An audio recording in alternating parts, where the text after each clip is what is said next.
sehr wichtiges und rares Beispiel, dass die Musik einfach nur ein Mittel für nur ein Mittel sein für ein größeres Ziel.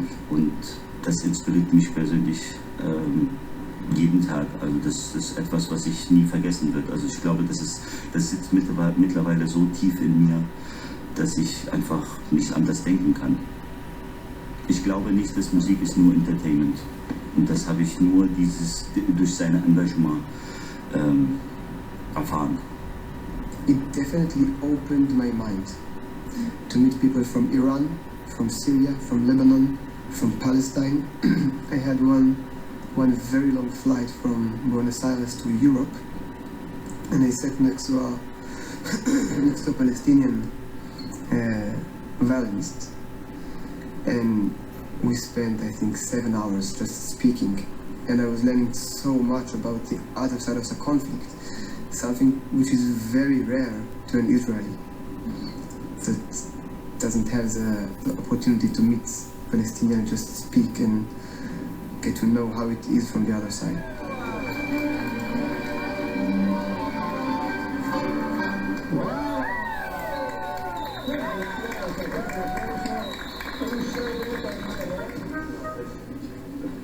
Okay.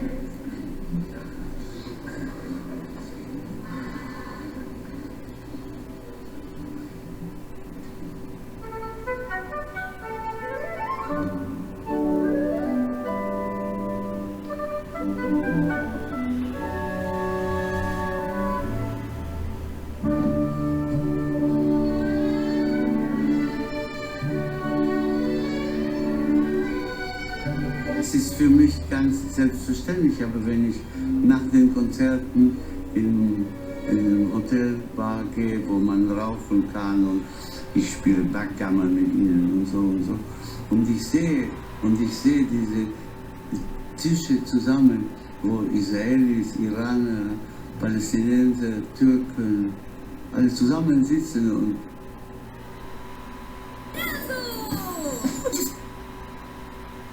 Vocês estavam esperando no saguão, não é? Tudo bem.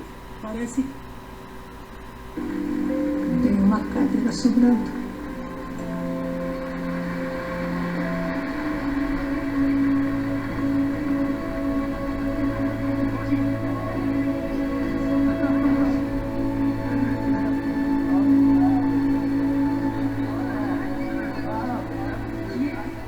Almost like a Shangri-La. There's this little place in maybe the middle of nowhere that nobody knew about until we went to New York. And suddenly we became world famous. It was like going from 0 to 100 overnight.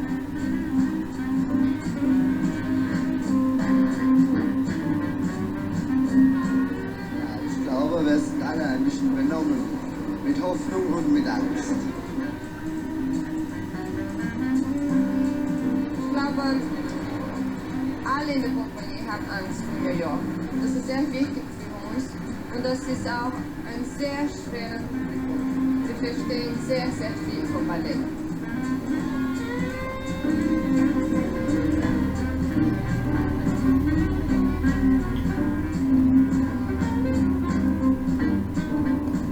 Nova York, 20 de maio de 1969. Querida mamãe, chegamos no dia 2 e no dia seguinte foi nossa premiere no Metropolitan Opera House, com a Megera do Mar. Foi um sucesso. Fizemos Onegin, Romeu e Julieta, além da Megera, que foi estrondoso. O público ia ao Met especialmente para nos ver, e havia pelo menos 200 pessoas na bilheteria esperando algum bilhete de desistência. O teatro estava completamente lotado, e quando eu aparecia no palco era uma gritaria, e o mesmo para o Rick. Assim foi pela turnê inteira, cada vez que eu ou o Rick dançávamos.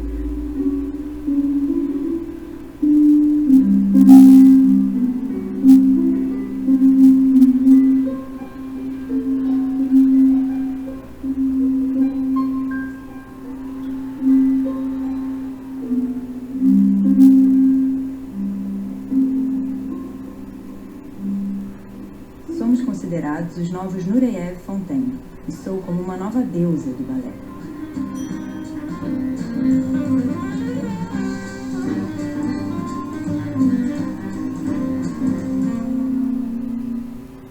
me lembro claramente daquele casal, daquela dupla, que era aqueles corpos, sabe? Aquela força física.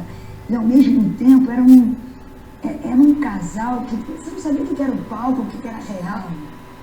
Se era um homem ou uma mulher, se eram todos aqueles personagens, se eram dois bailarinos, sabe? Era um negócio muito, muito potente. Eles criaram um momento dentro da dança que foi muito importante. Essa parceria de muito entrosamento, de muita cumplicidade. Mas era cumplicidade não só no momento de interpretar, porque isso muitos bailarinos têm, mas eu acho que eles conseguiram, com o crampo, chegar numa perfeição primeiro de dificuldade técnica, que aparentemente parecia dificuldade, mas que eles transmitiam que parecia que eles deslizavam sempre no palco.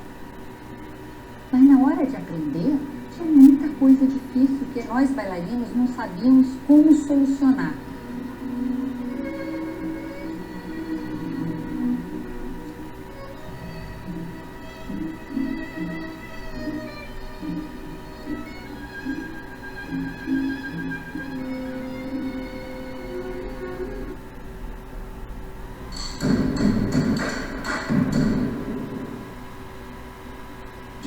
Você vai ter que explicar um pouco mais, Chino, o que é compreensível quando você está olhando para uma coisa em forma de cubo e ela está fluindo, já que inicialmente é apenas uma forma. Eu tive que explicar tecnicamente para ajudá-la a entender como tudo fluiria. Shane queria romper com as casas tradicionais que ele cria para seus clientes. Seu conceito veio de duas fontes. Uma foi seu amor pelo movimento da arte cubista e a outra foi brincar de blocos com seu filho. Quando eu estava só brincando com os cubos, pensei em tentar gerar um pouco de movimento nos próprios blocos. E daí veio a ideia de rolagem. Eu queria tentar criar algo que desse a sensação de movimento sem que necessariamente houvesse um movimento físico. Com isso, o design começou a tomar forma com a ideia de Shane de cubos de tamanhos diferentes caindo uns contra os outros como dados rolantes. Tivemos uma tempestade no dia em que colocamos a seção do meio, a seção flutuante. E nos dias seguintes ouvimos todo tipo de história, de que o vento é que tinha derrubado, de que aquela parte tinha caído, mas obviamente à medida em que a casa foi crescendo, eles perceberam que era para ser parte do conceito e parte do design. Como Shane projetou e construiu a casa cubo, ele estava muito consciente de como ela seria feita. Cada cubo é construído em torno de uma estrutura de aço sólido e recoberto de placas de cerâmica leve chamada terracate. Uma invenção australiana, essas placas de terracota personalizadas são misturadas com cores e depois queimadas no forno para que nunca precisem de pintura. O casal trabalha em casa e com crianças pequenas queria estar por perto, mas em espaços de trabalho separados. Bom, quando você se aproxima da propriedade, o caminho se divide em direções diferentes. Um caminho leva ao meu escritório de arquitetura e construção. O outro caminho leva ao spa de massagem da Caroline. E todos se encontram na entrada principal, que é o nosso núcleo de residência. O cubo maior abriga a cozinha aberta e a sala principal com uma fogueira de mesa sobre um aquário para dividir as duas áreas. Os longos balcões e mesas são feitos de ardósia de mintaro.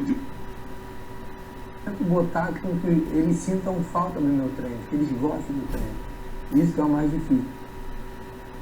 Eu guardo, mas ele está mostrando, é uma rede. De Roberto Baggio teve. Aí não está conseguindo compor bem, fechar ali, ajudar, talvez fosse o caso até de inverter. O Rafael Soto tem uma participação defensiva boa também. Tudo bem por aí? É o seguinte.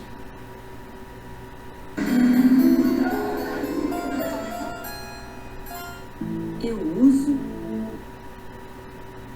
Nosso produtor também conversou com o dono de uma barbearia.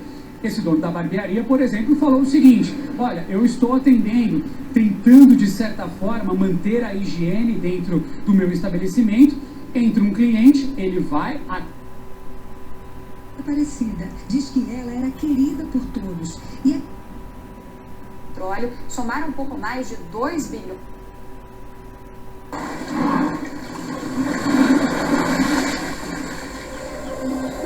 Mas se você for um gigante, a água não é um obstáculo.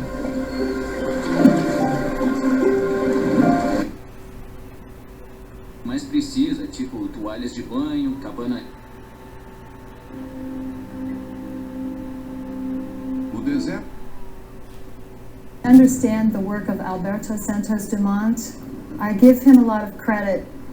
He was also very serious about solving the problem of flight, and he was in an environment in Paris, which at that time in history was the technological center of the world. Paris was the place to be, and he was in an environment with a lot of other young inventors and engineers that were thinking about human flight. Ele realmente era uma celebridade. E ele também gostava de ser uma celebridade. Ele próprio contratou no século XIX 3 empresas de marketing em 3 países diferentes: França, Inglaterra e Estados Unidos. E era para acompanhar tudo o que saía sobre ele na imprensa. Agora, aqui no Brasil, o Santos Dumont era um popstar, era uma celebridade, era o Justin Bieber da época. Pois é, o Santos Dumont, quando ele veio ao Brasil, ele pegou bem aquela fase nacionalista do Brasil, que o Brasil estava construindo seus heróis nacionais, estava tentando arranjar razões para se fanar. E o Santos Dumont se encaixou muito bem nessa história. O Brasil queria um inventor do avião e o Santos Dumont queria um país que acreditasse que ele tinha inventado o avião. Até fizeram marchinha carnavalesca para ele.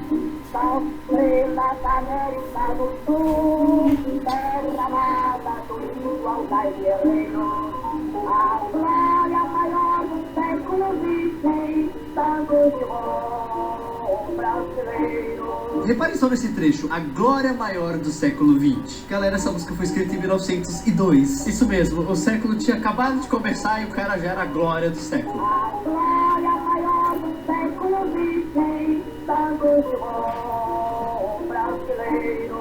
A conquista do ar que a tirava, a velha Europa poderosa e bonita. Rompendo o céu que assustava, quem ganhou foi o Brasil. O Brasil, por patriotada, né, diz que o Santos Dumont voou primeiro, mas qualquer estudo sério sobre o assunto vai dizer que os outros voaram primeiro. E entre um e outro, várias pessoas voaram. O único país que acredita nessa história de que o Santos Dumont inventou o avião é o Brasil. Nem a Argentina, nem o Equador, nem o Paraguai, nem os franceses, os alemães, ingleses, ninguém acredita nessa história. Outra lenda que se fala a respeito disso é que Santos Dumont morreu de desgosto porque o avião passou a ser usado na guerra. Ele nunca se importou do avião ter sido usado na guerra. Santos Dumont morreu porque ele sofria de depressão. Ainda hoje, quem vai, por exemplo, ao Museu Aeroespacial no Rio de Janeiro, fica sabendo pelos monitores que o Santos Dumont ele se matou no Guarujá porque estava deprimido, estava triste porque a sua grande invenção estava sendo usada para a guerra. Isso é outra bobagem que a gente fala sobre o Santos Dumont. Santos Dumont morreu dia 23 de julho de 1932 em um hotel no Guarujá. O laudo da polícia diz que ele morreu do coração. Ele acabou sendo velado na Igreja Católica. Como um grande herói que foi, Santos Dumont não se matou. Teve um ataque cardíaco. Diziam que ele morreu de tristeza em ver os seus aviões sendo utilizados para a guerra. É claro, essa foi a versão divulgada logo após encontrarem seu corpo. E era mentira. Isso não é verdade. Na verdade, Alberto Santos Dumont se suicidou enforcado com 2 gravatas na suíte de seu hotel. Ele tinha um caso lá com aquele... Ele era gay, né? Então não sabe se ele tinha um caso com o sobrinho dele, que morava com ele, ou não tinha. Ser gay em 1930 é um negócio... Tinha que ser muito na moita, né? Pois é, o fato do Santos Dumont ser gay ou não ser gay, para mim, torna ele mais interessante ainda. Eu imagino o Santos Dumont como um personagem muito narcisista, talvez afeminado, e que gostava de luxo. Não só ele gostava, mas ele estava muito habituado a isso, né? Ele usava o Demoiselle, que esse sim foi um bom avião que ele construiu, para visitar a princesa Isabel, que estava no exílio em Paris. Então, esse lado dele narcisista, talvez homossexual, deixa ele ainda mais interessante. Ele suicidou-se por depressão. Ele sofria de depressão e suicidou-se. Ele era um homem muito corajoso, ele aí inventava um monte de coisa, ele era um grande homem, mas ele não foi o primeiro a voar.